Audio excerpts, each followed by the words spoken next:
Assalamualaikum warahmatullahi wabarakatuh. Alhamdulillahirabbil alamin. Amma ba'du. Apa kabar anak-anakku yang soleh-solihah?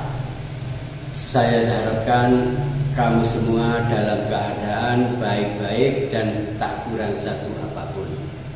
Mari kita jaga kesehatan, jaga protokol kesehatan, kita jaga sholat 5 waktu, tetap taat pada kedua orang tua dan taat kepada ibu bapak guru. Mari kita sama-sama buka dengan bacaan basmalah. Bismillahirrahmanirrahim. Kita mulai pelajaran daring SKI Sejarah Kebudayaan Islam kelas 4. Dalam hal ini pada pembelajaran yaitu riwayat Nabi Muhammad. Riwayat Nabi Muhammad ini sebetulnya panjang, tapi dalam waktu ini kita kaji cuma 2 fase saja. Yang pertama silsilah Nabi Muhammad, yang kedua kelahiran Nabi Muhammad. Baik, kita mulai dari silsilah. Silsilah Nabi Muhammad itu Nabi Muhammad mempunyai garis keturunan dari Nabi Ibrahim dan putranya Nabi Ismail. Turun-temurun sampai Kusoi yang menguasai Mekah dan menguasai Ka'bah. Sebetulnya silsilah ini panjang sekali, dapat kamu lihat pada buku paket kelas 4 halaman 18. Ini singkatnya saya tulis di sini. Nah, selanjutnya keluarga Nabi Muhammad itu adalah keluarga yang terhormat dan sangat disegani di Mekah karena dia yang menguasai Ka'bah. Bagaimana keadaan Ka'bah tergantung keluarga Nabi Muhammad. Dimulai dari Nabi Ibrahim yang membangun Ka'bah bersama Nabi Ismail, turun-temurun dari nabi ke nabi, kemudian sampai tiba pada Nabi Muhammad. Kemudian ayah Nabi Muhammad SAW bernama Abdullah bin Abdul Muthalib. Ibunya bernama Aminah. Nabi Muhammad lahir pada hari Senin tanggal 12 Rabiul Awal, tahun Fil atau tahun gajah, Amun Fil atau tahun gajah, bertepatan dengan 20 April 571 Masehi di kota Mekah. Ayahnya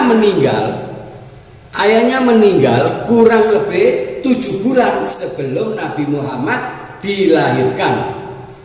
Tepatnya dalam perjalanan pulang dari Syam. Ketika tiba di kota Madinah, ia sakit, kemudian meninggal dan dimakamkan di kota Madinah.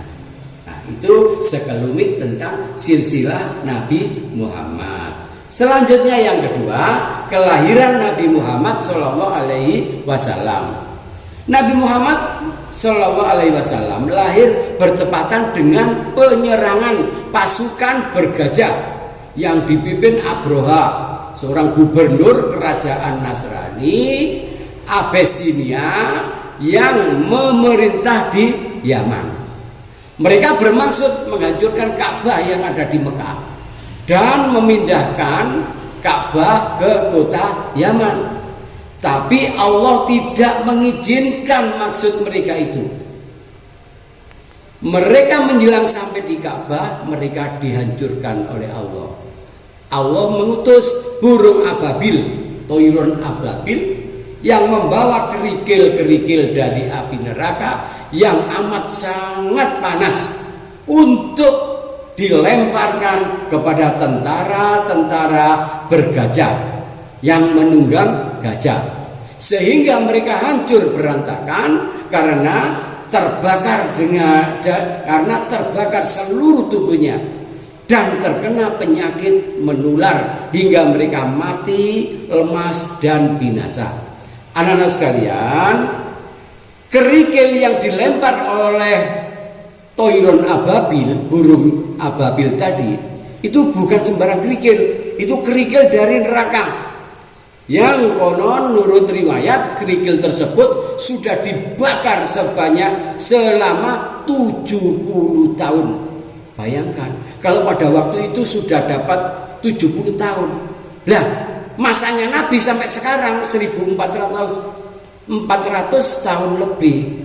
Berarti sudah dapat berapa ribu tahun kerikil itu sudah dibakar di neraka sampai sekarang. Lah itu dijagani kanggo manusia dan jin yang tidak mau taat kepada Allah. Anak-anakku sekalian yang saya cintai, peristiwa kelahiran Nabi Muhammad dan penyerangan yang bertepatan dengan penyerangan Ka'bah diabadikan oleh Allah dalam surat Al-Fil ayat 1 sampai 5. Dapat kamu baca dalam Al-Quran, dan di sini sudah saya tuliskan yang berbunyi A'udzubillahi minasyaitonirrajim.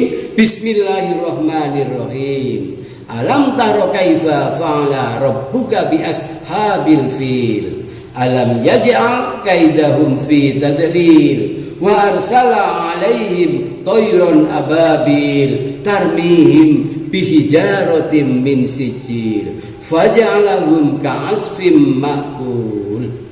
Itu adalah surat Al-Fil yang isinya yaitu diceritakan tentang keadaan tentara bergajah yang akan menghancurkan Ka'bah dan tidak diizinkan oleh Allah Subhanahu wa taala. Artinya bisa kamu baca sendiri. Yang selanjutnya, tahun ketika Ka'bah diserang oleh tentara bergajah yang dipimpin Abroha, gubernur dari kerajaan Nasrani Abesenia, disebut tahun gajah atau Amulfil. Pada malam harinya, pada malam hari Senin tanggal 12 Rabiul Awal, ya, tahun tersebut Aminah binti Wahab melahirkan bayi laki-laki yang diberi nama Muhammad, yaitu tidak lain adalah Nabi besar Sallallahu Alaihi Wasallam. Anak-anak, kiranya cukup sekian riwayat tentang Nabi Muhammad, walaupun hanya 2 fase, yaitu tentang silsilah dan tentang kelahiran Nabi Muhammad. Sebelum saya akhiri, tolong disimak tugas untuk kelas 4. Siapa nama kakek Nabi Muhammad Sallallahu Alaihi Wasallam? 2. Nabi Muhammad mempunyai garis keturunan dari Nabi titik-titik dan anaknya, putranya Nabi titik-titik.